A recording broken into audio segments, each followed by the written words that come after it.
Hello and welcome everybody to Paycast. This is episode 3. I have with us today the usuals, myself, Srilly, and Lauren. And our guest host today is Scott Adams from Fraud Deflect. I don't know if you guys, Scott, before we actually jump into everything, maybe give a quick intro on yourself. Sure. Well, first, thanks for having me. I'm sure it's going to be a fun podcast. Um, It yeah, is. so I'm Scott Adams, CEO, co-founder of Fraud Deflect. I've been doing payments, fraud, risk online for the last 25 years or so. Started out as a merchant, really probably the first 15 years of my career was a merchant. And then, jumped over to the dark side, became a service provider. And, and through all that, even as a provider, I can't stop thinking as a merchant.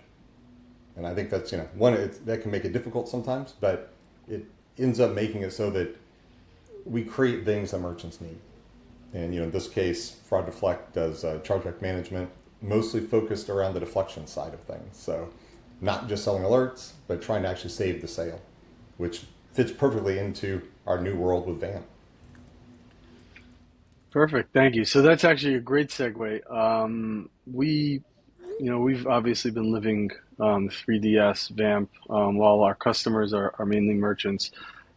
I think it's actually a good idea where we have our own opinions around VAMP.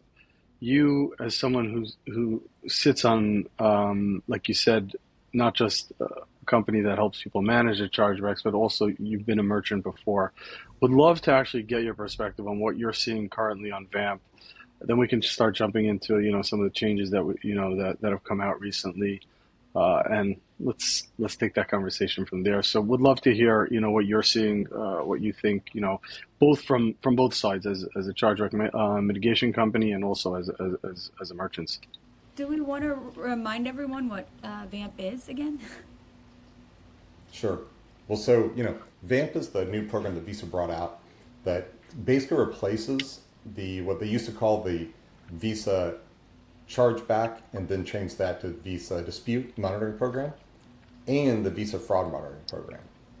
And it's, to kind of just segue right into what it is and what I think about it, it's interesting because I don't think most merchants or even most providers understand how different it is, right? Because so VAMP, I just talked about chargeback disputes and fraud monitoring. VAMP stands for Visa Acquirer Monitoring Program, which you might think, well, wait a minute, I'm a merchant. Why do I care?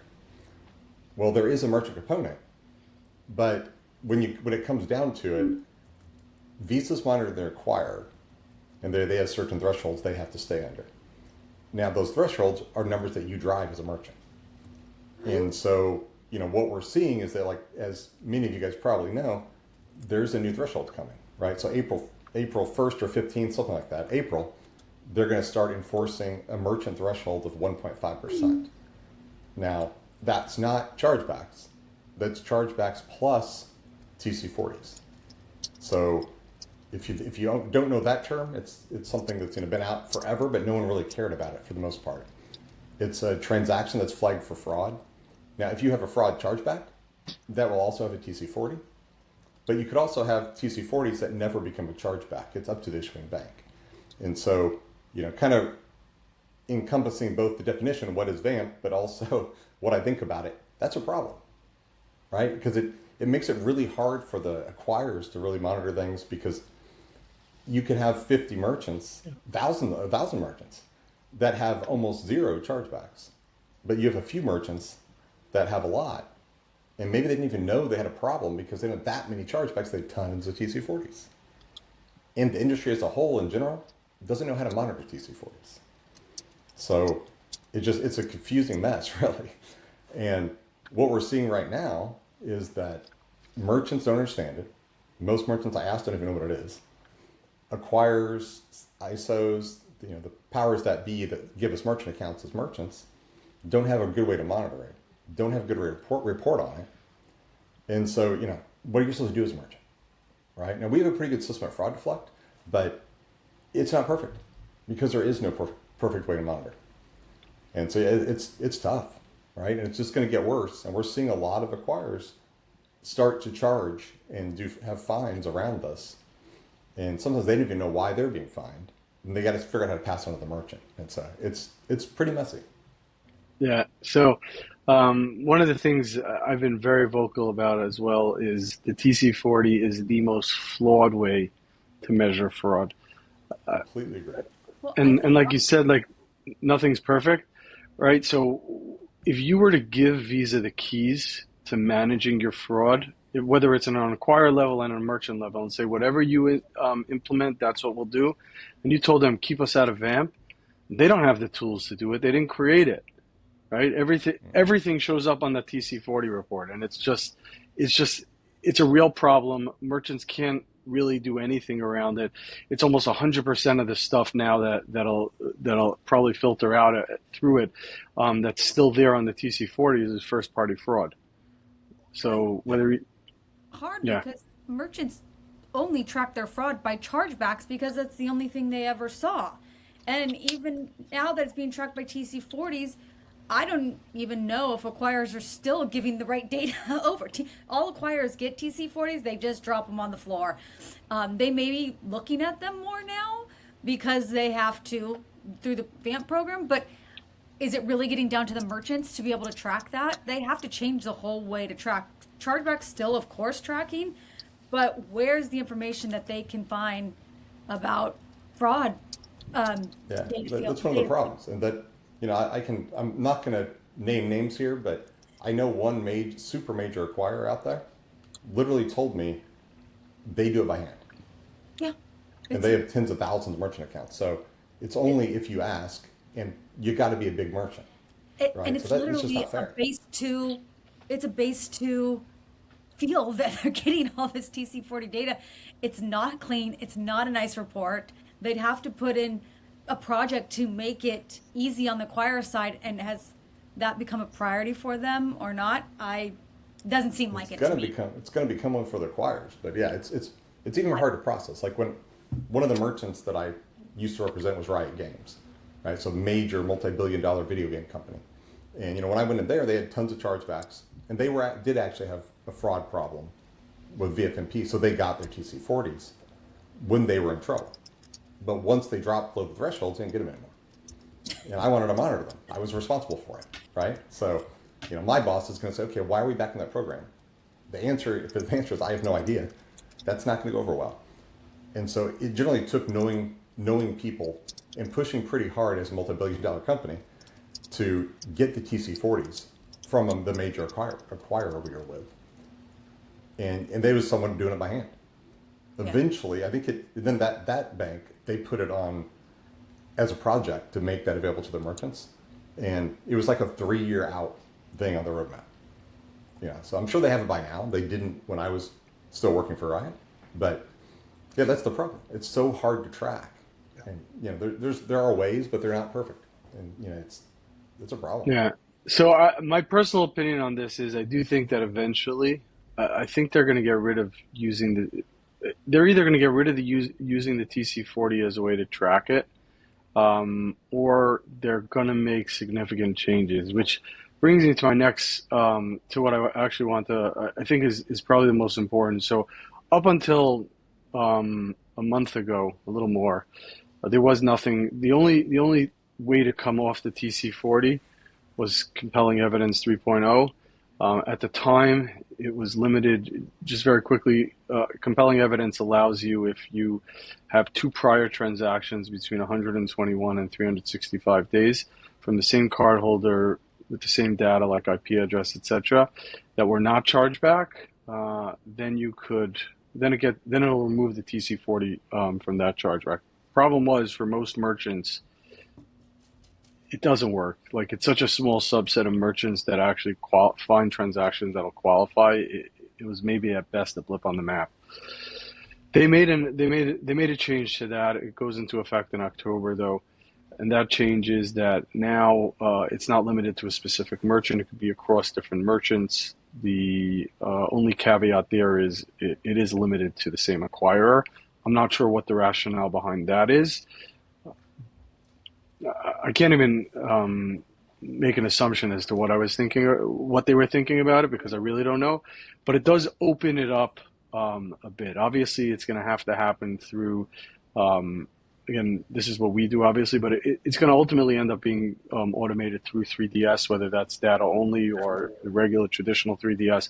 But that's really from an acquirer level. That's the only way they could probably capture that type of information to do it and manage it, and it's fully automated. Again, it does open it up, but with that, the acquirer level restriction, it still does limit it in some way. And if you think about it from a rational standpoint, like if you as a network know that these transactions were made from this device and everything, and they were legit transactions that were never charged back, when they're charging back this transaction on a different merchant, whether it's the same acquirer or not, you know that it's a legit transaction. So when they're charging it back, you know that's a first party fraud transaction, chargeback. So what's the rationale behind it? So I guess my question to you is, first of all, what's your opinion around that? Where do you see that playing, how do you see that playing a role going forward? You asking me? Yeah. Okay. I didn't understand the name you said there, or what you said. So the compelling evidence side of it, right? So compelling evidence does allow now for additional, yeah, for additional transactions to be included in it. It used to be limited to the specific merchant, which, Gotcha. yeah, no merchants have it. Now they did make an update to it. What's interesting about that is that they didn't make a big announcement, by the way. Visa sends Yeah. out like an update every week of the Visa business news. And, a lot of times it'll be about kernels or terminals Sure. and it could be everything, right? So there's a lot of different noise, and a lot of times it's not relevant. In that Yeah. weekly email, they sent out an update around compelling evidence. Most people didn't know about it. I didn't actually see it. Someone else sent it to me and asked me my opinion on it. And I'm like, when did this come out? So it I, does. I had So the same experience. yeah. Like I heard about it, but through the grapevine. Yeah.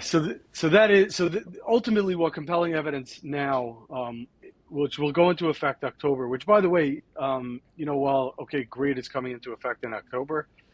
Ratios are right. The ratios are coming down in a month. What are merchants Yeah. doing for those 6 months? They're not going to. A lot of them won't even be in business because acquirers are shutting them down. It's like, it's mind blowing how this whole thing has And rolled really, out. to your question, I don't. It goes back to what you said at the start about CE3. The problem with CE3 is most transactions don't qualify, right? If you think, at least I'll just tell you, at least across my merchant base that we work with at Fraud Deflect, vast majority are doing recurring. And as Yit said, one of the criteria of C3 is you have to have historical transactions that are older than 121 days or are older than 120 days. It's because of the chargeback cycle. But Yeah. It's so I very get the targeted to logic. the Google Play stores, It's Apple Play stores, the app, buying the apps by the children, very yeah, specific to those exactly. So clients. most recurring merchants will not it won't work because they're most of the time they're charged back or hit the TC40 on the first or the second recurring transaction, which is not outside of the chargeback window. And Right. so, cool. I agree. It's a nice little ad, but when you're dealing with 5% of the transactions in the world, opening it up to a couple more percentage points doesn't really matter. So most of my merchants won't care. I'm sure the Googles and those guys care because they have a lot of repeated customers with one-off transactions. They don't charge back a whole lot. But I don't think it really matters that much. And I think one thing I was going to point out, you said that C3 is the only way to take something off the TC40, which completely correct. But what I want to clarify that, and we don't have to dive in here, but you can prevent things from getting there, right? So if they're already there, that's the only way to get them off. But there are ways that you can prevent them in the first place, like using services like ours with deflections, where we can basically provide data to the issuer during that call or during the app lookup and show, hey, I know the scripture is confusing or whatever. Make sure the consumer remembers the transaction and thus doesn't charge it back and save the sale. You can also prevent TC40s a lot with alerts. There's some confusion on that, but in our data shows that it works, but not 100%. And we also see with deflections that we can shift those patterns. Like maybe a merchant had a lot of fraud chargebacks. When we do it, how we do it, providing really good data and using the fields correctly, configuring everything right, optimizing it, if the merchant still gets a chargeback, we generally see that shift to be a consumer dispute, which does not get a TC40. And so it lowers those rates and lowers the VAMP rates. Oh, interesting. When you say a consumer dispute, you mean not a fraud dispute? Correct. It's like Yeah, in Visa nomenclature, a 13 dot something yeah, instead of a yeah, 10 dot. yeah. I mean, that's a fraud, especially e-commerce fraud. There's no silver bullet for it. It's, Nope. I think you just have to, and I think for so long, merchants use those chargebacks. It was reactive. It's like, you have a credit report, you either monitor your credit report and your stuff, or you just wait till that alert comes in and says someone tried to open a card. That's what they were doing. They were waiting for things to be told to them. And now it has to be more proactive and more of a layered approach, not just siloed within that merchant, using third parties, using the issuers even to have them send data. They have history of that consumer across multiple merchants. And so sending the issuers data, I think, will help them. And to your point, turn it into more of a consumer one, having them make better decisions up front. So there isn't TC40s or isn't fraud reported. Yep, More exactly. better transactions are getting into the ecosystem than there was previously, saying, nope, it goes through, we didn't have anything. And well, let's see what the issuer says after the fact when it gets charged Yeah, back. in a let similar me- vein, to point back, to our hosts here, 3D Secure, right? Yeah. That's another additional way to do that. You can pass data, which goes through the data enhanced data part, and hey, you're authorizing, or you're authorizing 3D Secure in advance, so during the authorization process, which also can stop TC40s from even appearing. I'm a big believer in that. That's actually what I was going to jump in and say.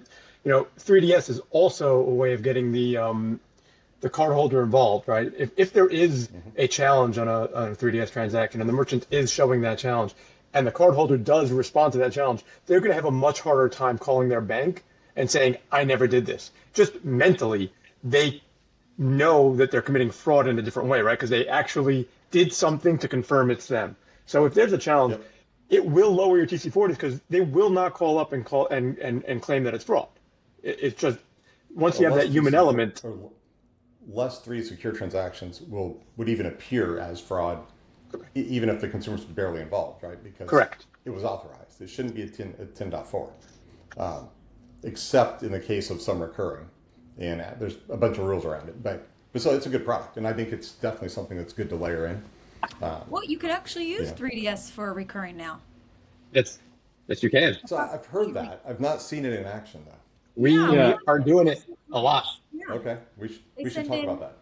There's no limit. They send the prior transaction information in and can protect against recurring installments. They have an opportunity for mail order, telephone order, unscheduled card on files. And it works pretty seamlessly. Yeah, No now, friction to the cardholder because it's on We the should back. talk either here or offline about that. yeah, Some more. we should talk. For sure. Now, I wanna bring up another because it's a good to compare. So everyone's down on Visa around the whole VAMP thing because of the issues. MasterCard actually has a similar program, which most people are not familiar with, called the Excessive Chargeback Program and the Excessive Fraud Merchant Program. So ECP and EFM. Similar thing where they have certain fraud thresholds, but MasterCard actually took a completely different approach. If you're a merchant and you're running 3DS in 10% of your transactions, it doesn't make a difference what your fraud rates are. You're actually fully exempt from the program. MasterCard understands like a lot of these tools that they've given. Now, I don't know how it works with the alert side of it, but I know that specific to 3DS, that is how it is, how they do it. And the reason is, I think, because 3DS is not while each card brand has their own specific version of it, it's not something that's network specific. It's actually it's an EMV level solution. So they do want to see adoption around it. They want to push it, and they understand that this is a legitimate way to manage fraud. Now, how you do it, whether it's challenge versus not, right? There are questions. There are different ways on how you could slice it. In certain regions, obviously, it's mandatory to do step up.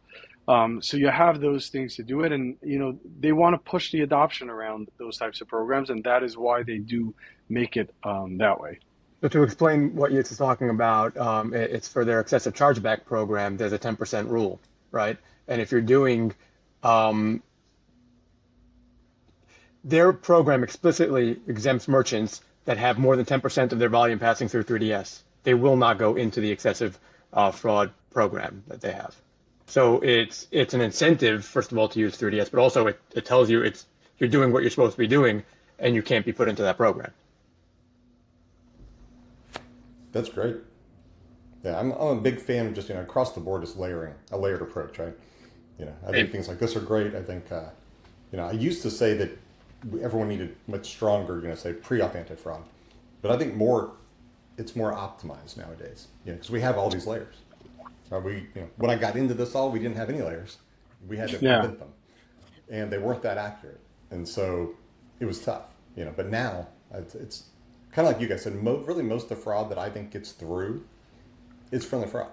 Yeah. Because the acquirers have models, Visa and MasterCard have models, the issuers have their models, and then if they decline it, it was probably real fraud, right? I still don't understand why more isn't declined. Like if it's obvious card testing, things like that, I would think other guys would catch it, but they don't, not always. And so we're actually even moving further upstream, and we're adding those kind of services too very soon, where we'll be able to catch what I call the low-hanging fruit on that side. Yeah. So things like card testing, enumeration, et cetera. But then let the banks, let the other models catch the in the middle stuff, and then 3D Secure fits right into that, and then finally we have deflections and alerts, RDR, and finally a chargeback. But we can avoid that by using all the other tools. Yeah. Listen, right now, not right now. The way it's going to work is, and the world will look like in 5-10 years, is like it's a multi-layered approach, like you said earlier. There's not going to be one solution that just solves everything. It won't happen. Technology is advancing way too much at this point. We are seeing an uptick in card enumeration attacks as well, even on a 3DS level, where they're doing a lot of bin testing without actually running them. They want to test it on the 3DS level to see if those bins are active. And they're good, so that this way they could use it. Now, whether it works or not, whether it gets approved or not will be a whole other story, but at least they know which ones are legit bins or not to do it. Now, one thing, when we talked about recurring, again, I don't know where Visa sits on this. I have not been able to get any confirmation. So one of the interesting things about the recurring transactions, MasterCard has a similar program to CE3 called First Party Trust. Their first party trust, it basically works the same exact way with 2 prior transactions.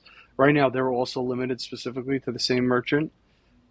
But what they do that's actually unique, if you're a recurring merchant, they actually pass through when we send through an authentication for a rebill on a 3RI, they're actually sending all the initial data points that were passed through, like the IP address, etc., in the first one. MasterCard's doing it on their side.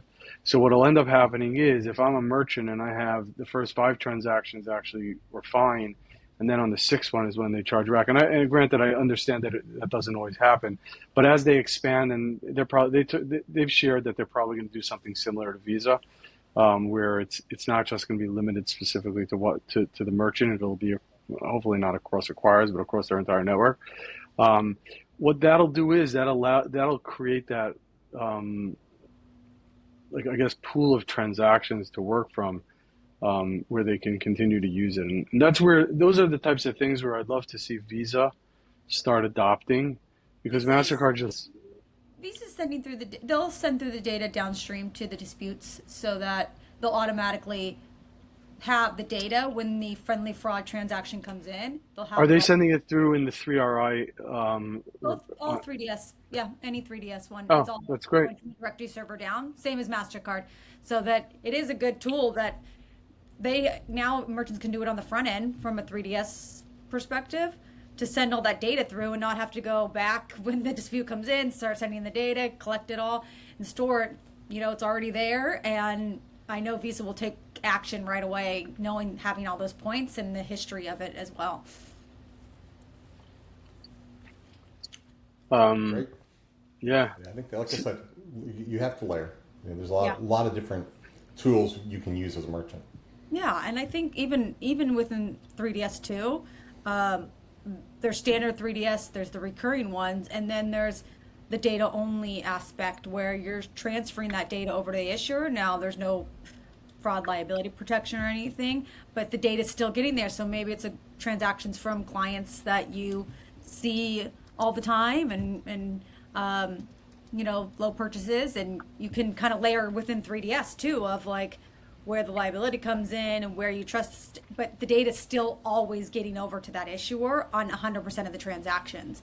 Um, so I think that's also a great tool for them to use across the board to layer that 3DS. Definitely. yeah. All right, I think we did enough talking for today. Scott, really great having you. Really appreciate the insights and everything. Thank you very much. Thank you, everybody. Do we want to like It's really summarize? I was just going to say, I was just going to ask Scott, is there anything you wanted to talk about that we didn't hit? Anything you were thinking that you wanted to bring up? Something about yourself maybe that you didn't tell us.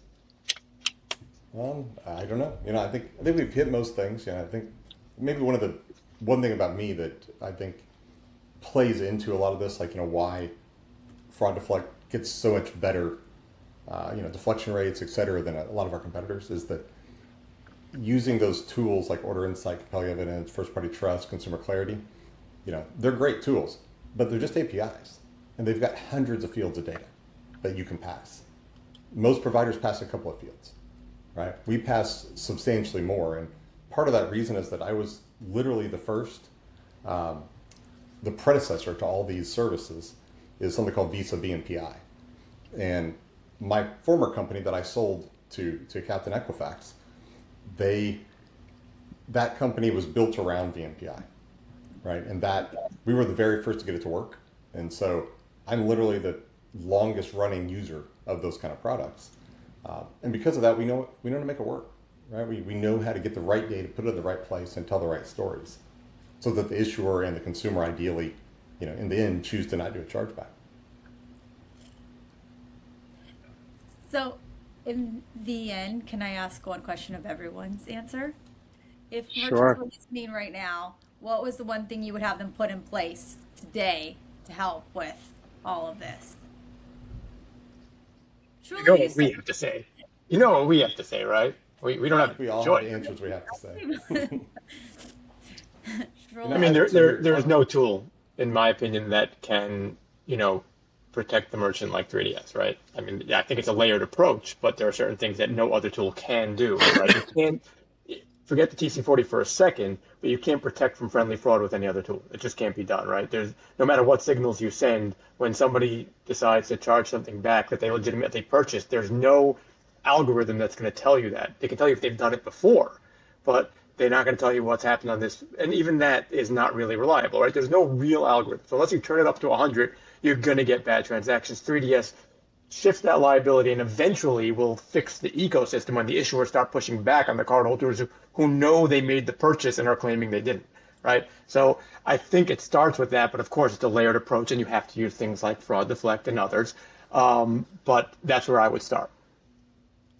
yeah, so I was going to actually give a pretty similar answer. I think that there's definitely a layered approach. I think you need things like behavioral device fingerprint, which is something that Fraud Deflect provides, and then with that, I think it can definitely be helpful to bring 3D Secure into it, but that takes some engineering work, some time to get set up.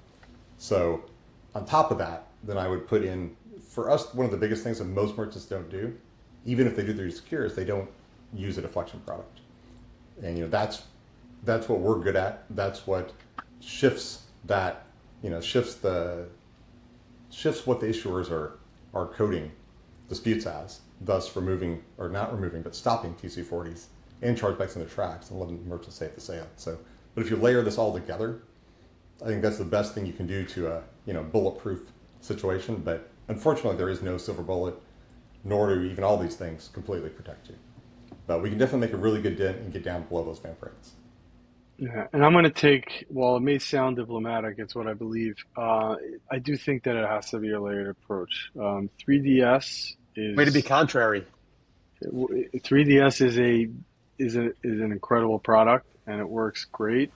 But remember, when people talk about chargebacks, it's not chargebacks is all encompassing and it's not just limited to fraud. And Yeah. 3DS is incredible for fraud specifically, but there are so many of these other chargebacks which really hurt merchants and the amount of hoops that they have to jump through. So if you're not using some of the other tools, right, like that Scott has, right, these deflections, you're going to have a problem. And while it might not be as bad of a fraud problem, you're going to have a chargeback problem. And merchants, unfortunately, it's not a problem that they deal with in the card present brick and mortar world, but it's a big problem in when you're starting an e-commerce and you're starting a business. It's an eye opener for a lot of these merchants. So you really got to have a layered approach around this. I All think right, they so should we all all. agree. I agree, but I also think their first step is they need to either put a strategy in place, which a lot of them do not anymore. They don't want to waste the, they don't want to put the money into tools and stuff. It's just, we'll deal with it. It's no longer, you have to use the tools. You have to have all these different types of fraud management into your guys' layered approach. So they either need to put the fraud strategy in or reevaluate it on what they're doing. Because I think there's a really big chunk that actually don't have any strategy in place at all. And you no longer can just throw a website up there, get, a Shopify and be good to go. You have to have these tools in place and have some sort of strategy to be out there. Definitely. Yeah. And so if we can end off with one thing, it's that everybody who's listening should absolutely have a strategy there. It should be a multi-layered strategy. And if you're not already doing it, you're already behind the eight ball. So, and you can reach out to any of the four of us here about it. Yep, All right. definitely. Thank you, everybody. Really, really appreciate that. That was great. Thank you. Thanks, Scott. Really Thanks, guys, for having me. great.